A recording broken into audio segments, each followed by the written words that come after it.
गिबियावनो दुलाराय बाथौ गौथुमनि गाहाय नेहाथारि जानानै निउस पर्टेल नायगिरि नोंथांमोननिसिम साबायखर बावदों। दिनै दुलाराय बाथौ गौथुमनि दा मोननै फेक्सन जाना थानाय दिनै अफिसियेल सेथि सावराय जथुम जानानै थाङो आरो बियो मोनसे धोरोमारि बाथौ धोरोमारि आफादनि थाखाय मोनसे मोजां खौरां होननानै साननांगोन।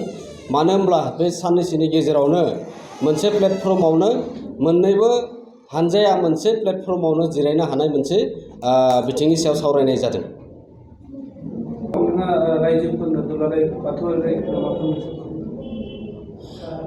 बे मोनसे धोरोमारि आफाद हिसाबै गोबां जोंनि गेजेराव सोंलु जादोंमोन जे धोरोमारि आफादा बेबायदि मोननै फेक्सन जानानै थानायाव गोबां दुखु फोरमायदोंमोन। बेयो मोनसे प्लेटफर्माव थानानै धोरोमारि खामानि मावनाय आरो जोंनि दैदेनगिरिफोरनि गेजेराव आरो बाथौ धोरोमखौ मुलुगनां खालामनो थाखाय जोङो ज' जानानै खामानि मावनो थाखाय दिनै रायजो राजाफोरा खावलायदोंमोन आरो बे मोनसे मोगथां महर मोननो थांगासिनो दङ। आरो बेखौनो दुलाराय बाथौ गौथुमनि दैदेनगिरि जानानै रायजोफोरनिसिम बेखौ गोनो गोथो साननाङा आरो मोजां मोनसे फारसे फैफिनगोन आरो बेखौ दिनैनि बे सावरायनायनि गेजेरजों जों मोनसे रायजो राजानो मोजां मोनसे मेसेज होनो हायो। बेखौनो दुलाराय बाथौ गौथुमा दिनै जोबोद खाफाल मोजां होननानै बुंनांगोन।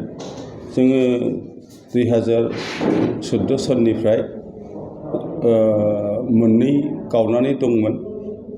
जोबोद मोजां मोनसे लक्षणाव फैदों। जोङो मोननैबो गावनानै थानाय बाथौ गौथुमा ज' जानो थाखाय दिनै साखाफारा जानानै रायलायबाय नैबे गुवाहाटीनि बाथौफुरि हेड अफिसाव। जोङो आसा खालामदों फैगोन थाबैनो बबेबा मोनसे समाव ज' जालायलायनानै मोननैजों गोरोबलायनानै बर' जाथिनि बाथौ धोरोमखौ फोगोमनायजों लोगोसे बर' जाथिखौ मोजाङै मुलुगजोंसार महरै दाहैनो हागोन आरो ज' जालायनो हाहैगोन बे बाथ्राखौ आसा खालामनाय जाबाय। दिनै जों मोननैबो हान्जाया ज' जालायनानै मोनसे थांखि लाबाय। थाबैनो जोङो मोननैबो हान्जानि गेजेराव मिरु आफादनि मावसुमा आफादाव मोननैबो हान्जाया बिथांखि लानानै थांखि आजावनानै जों ज' जानो थाखाय दिनै थांखि लाबाय। बे बाथ्राया नंखायद्राय नङा। 2014 सननि सिमला हुजियाव जानाय जिथु दुलाराय बाथौ गौथुमनि 10थि जथुम्मा, बे जथुम्मायाव राजखान्थि हान्जाया खाबुखौ लामारदों। खाबु लानानै बाथौआरियादि इसिबां हाजार हाजार थान्दै जायो, बिसिबांदि खौसेथि दं, बे खौसेथि गोनां मोनसे संगठनखौ बर'नि राजखान्थि हान्जाया बोरैबा दखल खालामनो हायोबा जेब्लाबोनि थाखाय बिसोरो राजखान्थियाव गोजोर जानो हागोन बेखौ आसा खालामनाय नुनो मोन्दों। आरो बे खारनावनो जों दुलाराय बाथौ गौथुमखौ बै राजखान्थि हान्जाखौनो थेर बेथेर खालामनायनि हाबाफारि लादों होननानै जों साननो हायो। जाबायबायब्लाबो जोंथ' आसा खालामदों नैबे फैगोन नैबे सोलिबाय थानाय बोसोरनि मे मासनि 16 मेआव ज' जाहैनो हागोन नामा बिदि मोनसे आसा खालामदोंमोन। नाथाय जाहैबायाबाबो जों थाबैनो एसे गोबावैब्लाबो ज' जानो थाखाय साखाफारा जागोन। जों जेब्लाबो साखाफारा जाबाय जे 16 मेआव ज' जानो हायाबाबो जोङो थाबैनो ज' जानायखौ बयबो लुबैदों। साननैनि हाबाफारिजों क'क्राझारनि बड'लेण्ड मुलुगसोलोंसालिनि बानजायनाय आरो बिटिसि सोरखारनि हेफाजाबाव गिबि खेबनि थाखाय बड'लेण्ड मौस्रोम मैखुननि मेला खुंफुंनो आखायाव लादों।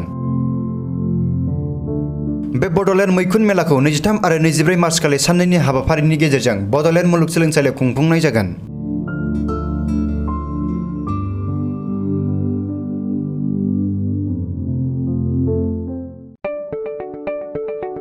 नैरोजा 2022 सोलोंथाइ बोसोरनि थाखाय चिरां जिल्लानि बेंटलाव थानाय मोनसिम सिब्राय इंलिश स्कुलाव नार्सारिनिफ्राय थाखो 8 सिम फरायसाफोरनि मुं थिसननाया सोलिगासिनो। बे फरायसालियाव हौवासा आरो हिन्जावसाफोरनि आलादायै थानायनि राहानि थाखाय हस्टेलनि खाबु दङ।